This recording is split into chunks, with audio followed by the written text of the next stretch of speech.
merong intimate moments with husband and wives. Amen. Sinabi ko talaga, bawal manood dyan sa TV ng bull. Okay, maliwanag? Sinasabi ko yan na sa asawa ko, bawal manood kasi pag pinanood mo yan, ibig sabihin dyan ka nagkagusto at hindi sa asawa mo.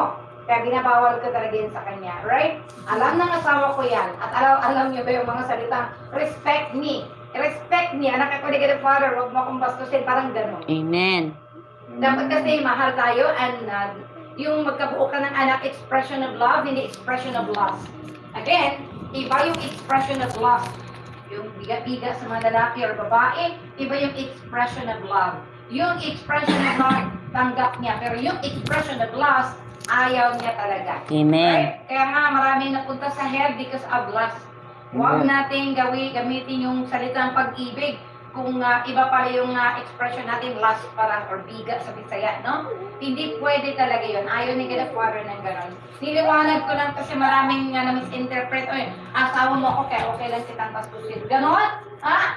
O, sabi ko, ganon ba? Hindi pwede. Sabi ko, ganon. Ganyan talaga ako. Oo. Kaya, simple-simplihan lang talaga yung pagmamahalan sa mag-asawa. Hindi tayo susunod doon sa mga lustful people because we are biblical. Oo, we are biblical and hindi natin igaya yung mga sarili natin doon sa mga tao na hindi nila alam yung patakaran ni God the Father. Kasi alam na natin maliwanag yung pinag-usapan natin dito, kaya dinideclare ko, sinasabi ko na maliwanag para nakuha niya naman din. Okay?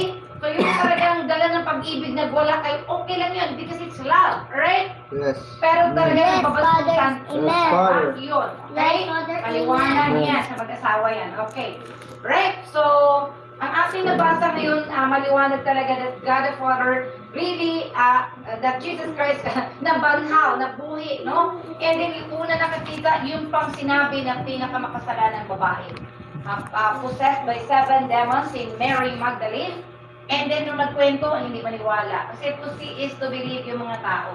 Kaya hindi naniwala, nagkwento na nga, nakita ko si Jesus, ayaw maniwala. Meron na naman dalawa, nagpakita ulit si Jesus Christ para naman maipasa naman yung news, para hindi magulat pag bigla lang siya dumating. Hindi rin maniwala, anong gagawin natin?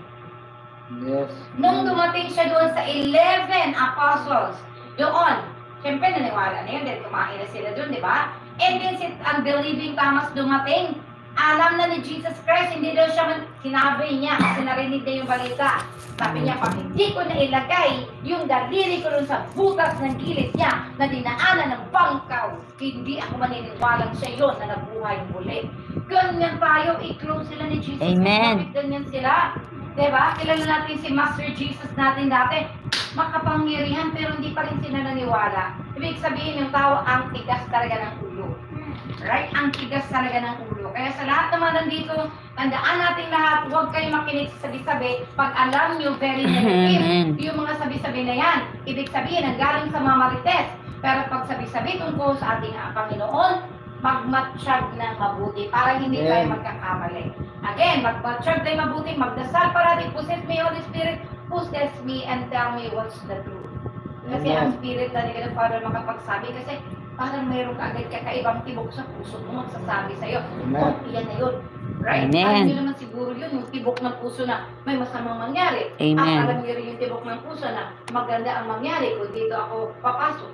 Alam nyo yun, mayroong mga signs ganyan si God the Father. Kaya matuto tayo magbatsyag at makaramdam kung anong mensahe na ibigay niya sa ating lahat.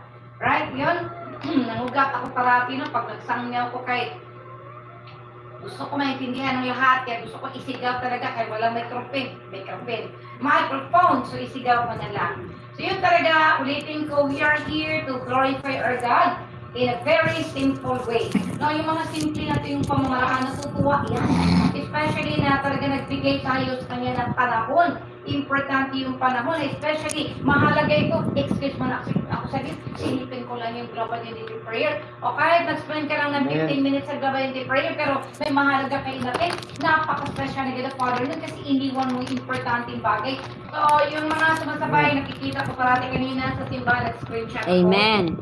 Kasi yung iba, nag-watch lang, katulad ni Cherelle, yung anak ni Junie Liming, nandoon. Kaya lang hindi siya nag-comment. Mag-comment kasi. No, importante yung comment para makita yung inyong mga pangalan.